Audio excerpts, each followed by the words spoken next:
everybody, this is Stopper, and welcome back to, well, a brand new series. As you can tell by the title, I'm playing Oddworld Munch's Oddysee, one of my favorite games from my childhood. And then when they announced that it was coming to a Switch, I'm like, what? I have no excuse not to get this game. Now, for those who don't know, this comes from a long series of Oddworld games, mainly involving a particular hero named Abe, who is in this game. And a lot of hardcore Oddworld fans don't really like this one as much because the worlds are overall a little bit more bland than the other games. It's a lot less exciting gameplay. It's very repetitive. But I just have a very soft spot in my heart for this where all the flaws don't mean anything to me. But you know, let's stop talking. Let's actually get to the game. Now, I could cover the backstory, but all you really need to know is that Abe defeated some corporations, saved his friends from freaking enslavement. If you really want to look at the backstory, I'm sure there's videos of it on YouTube, but I don't feel the need to go here. Let's just start off with this journey.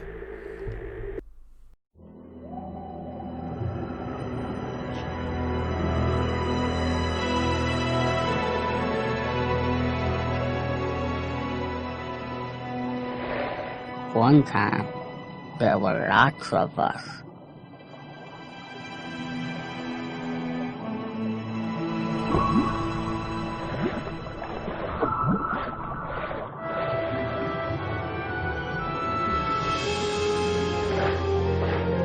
But that was all before there was any webs.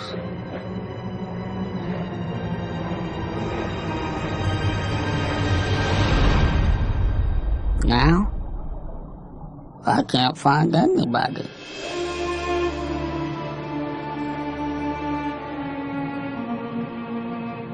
My name is Munch, and I've been singing for 'em ever since.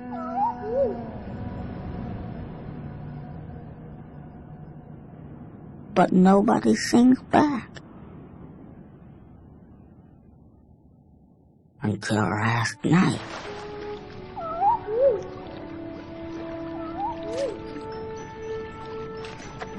My loneliness was over. I found somebody.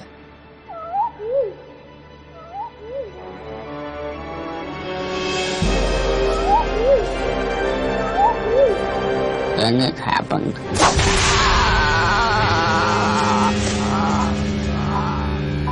It wasn't a Gabbit. It wasn't a Gabbit at all. Who could do such a thing? Well, I was about to find out.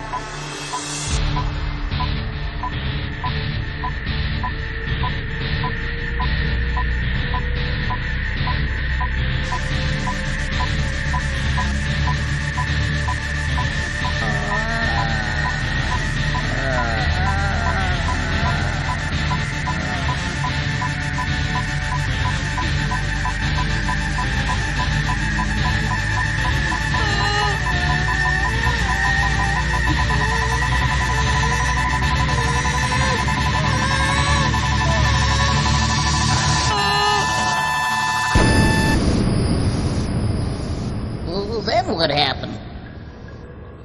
They took him away to Viker's labs. Oh, Viker's labs? Poor little schmuck. So you see, Stitch Lips, if you want to find your brothers, you've got to rescue Munch from Viker's labs. Oh, yeah, but how? I don't know. You got me. Find the big well, and then...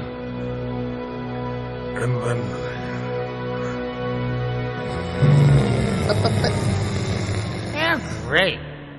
Let's go, guys. We're out of here. Oh, I can never get what I need. This is too much stress and pressure. And that leads us into Raisins Cave, which serves as the tutorial area where there's going to be a lot of information this episode because they just kind of got to throw everything out at us. Basically, Munch needs our help. We're going to go fight him. Not fight him. We're going to go help him by fighting the Vikers. Spoosh Shroob, source of Abe's mystic power. You can do a variety of things I'll show later on. Okay, little elbow grease, guys. Like talk to nobody.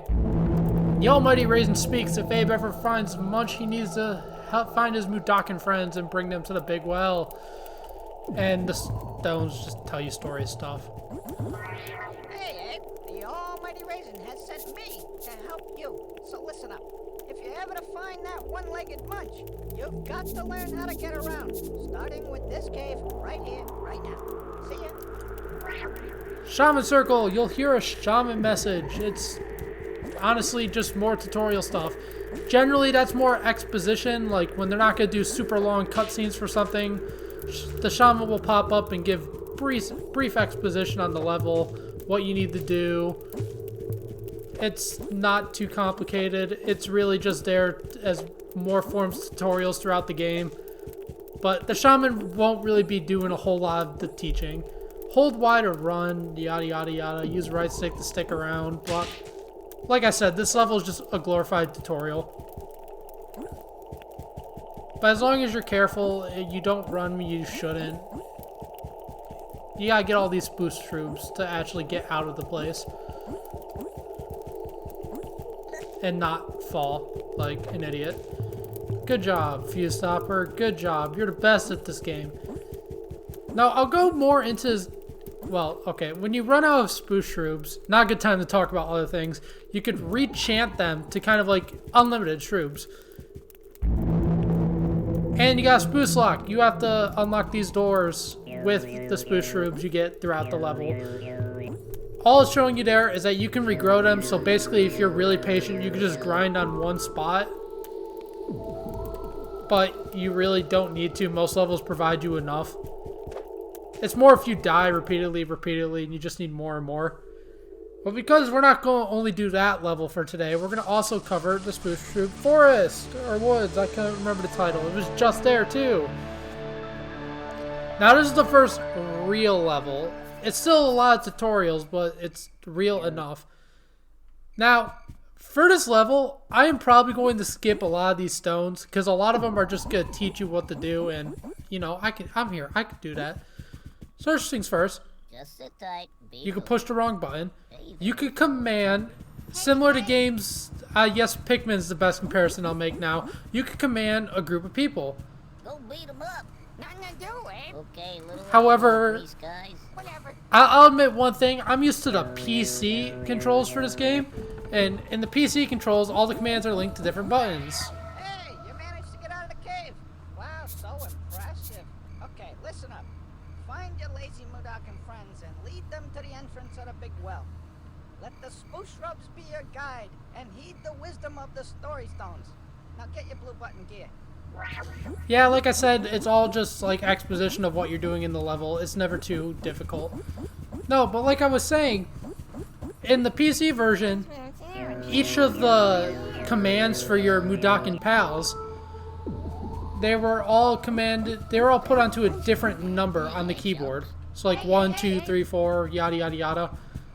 But then when you play on console, you have to hold buttons, tap a button. It gets a little complicated, but spend some time practicing. This level is all about getting that practice down. It does suck though because the run button is tied to a command. Just sit tight. Be cool. So sometimes you'll try to run, but you just accidentally use a command. It doesn't matter. This game also has cannons, like most platformers seem to have. Not anything super exciting, just a way to really lock you out of areas unless you pay. But it does not matter. Now, one thing I will admit is kind of annoying. You'll probably hear this a ton. Yeah, me farting, that's what you hear a ton. No, what you'll hear a ton is that you're kind of... Sit tight. Be cool. Okay. You'll be out here. Give me a little patience here while I learn the commands, because this is the Switch port of the game. I've said that before. It's not too hard to figure out if you like look at the button layouts. I grew up playing this on the Xbox. Then my Xbox and my copy of the game broke. Listen up. So I went to learn how to play it on PC when they released it on Steam. So I learned the Steam controls, and now that's all changed, and it's no fun. friends passes on, you can bring them back to life by giving spoofs to this resurrection totem. Yeah, not too hard. A friend dies, you can resurrect them. However, there are certain consequences for having your friends die, so it is not advised to... I'll admit one thing, this game really punishes you for having your friends die. Which, you know what, I might as well go over right now. This game has a karma system, or known as Korma. I won't go over the specifics of this yet, but as you rescue Mudakin scrubs, or slaves, labor eggs, which are way later in the game, and fuzzles, which we'll go over eventually, your Korma will go higher and higher. However, if your Korma goes down by killing your allies, or having them die, or just generally being a bad leader, bad things will happen. That's all I'll say. Like I said, this is something I won't really go completely over till way later, but it's nice to know. Now, how I went over at the beginning of this video, how I kind of said that this game can get repetitive. There are a lot of situations where you just gotta like grab your troops one by one, toss them somewhere, go back, grab the others, toss them somewhere, and obviously for situations like this, I'm not gonna like cut or speed up, but when it gets really repetitive, and I'll be like on like a 5-minute task for like half an hour doing it repeatedly, I might speed up the video. You guys don't want to sit through the whole thing.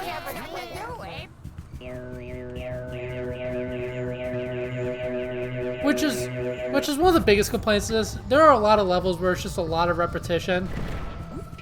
I still love this game though. I don't know why. Maybe I'm just nostalgia blind. No, I'm 100% just nostalgia blind. However, if you come over here and not just go through the gate right away, we get a friend. And I can't confirm this, but I have a feeling that this friend is required. So don't actually... basically, if you want to do good in this game, just explore, find as many friends as you can. You never could have too many. So let's open this gate. Okay, no, let's not do that. Let's open this gate here. And if I'm making this game sound really confusing off the bat, I apologize. I am doing a very shitty job of explaining it. This is like a very simple game. It just... there's a lot of information you need to know. Most of it in the long run, but like some of it you need to know for a tutorial level.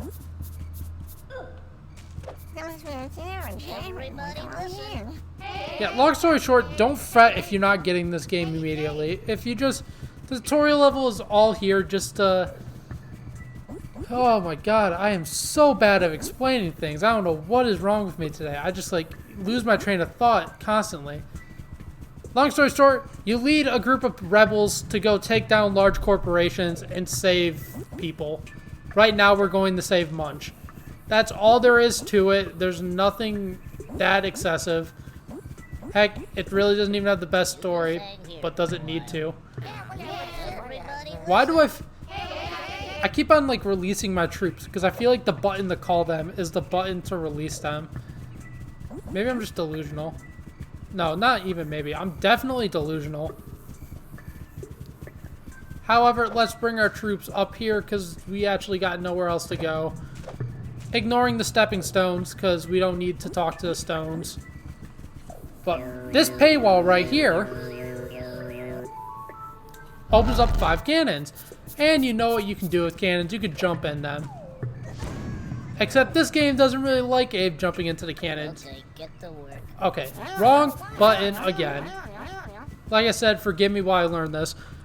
However, you have to throw your friends at cannons, which is another mechanic that really shows up like twice. You never do this anywhere else in the game, really. That's probably the biggest problem I have with this game. There are so many unique mechanics that are just one-offs. Like, similar to King of Cards, but at least King of Cards, the one-off mechanics were like the whole level. Like, you'll do something once and then never do it again. Like, you're not going to be throwing your friends in cannons like all the time later in the game. It's not a common mechanic. Heck, really, we haven't even gotten into the more major mechanic for your troops, but that's coming on later in the level. Yeah, but as you can see,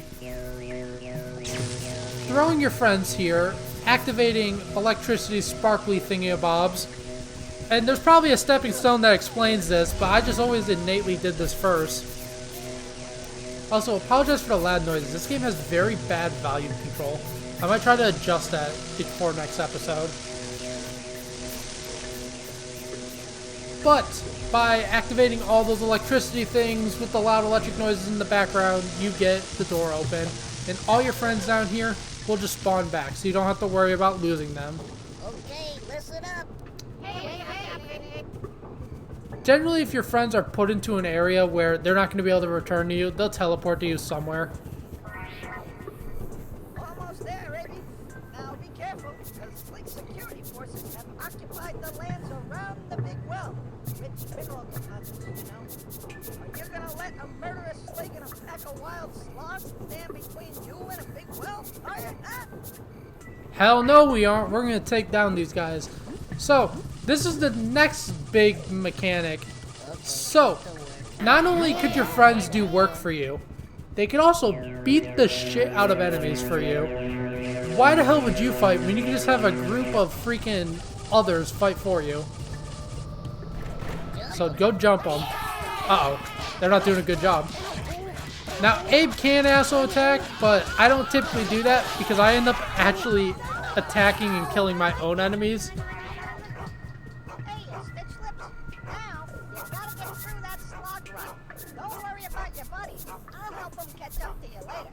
Just get to the tunnel that leads to the big well. Got a boogie?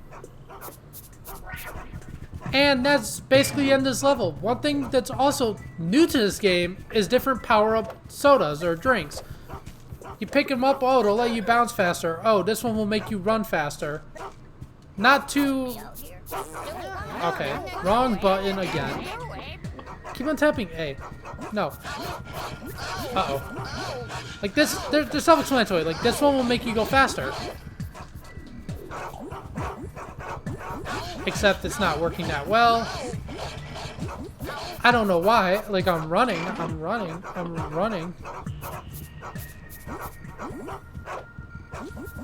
See, this is one thing I don't like about using a controller for this game. I feel like sometimes the controller just does not work.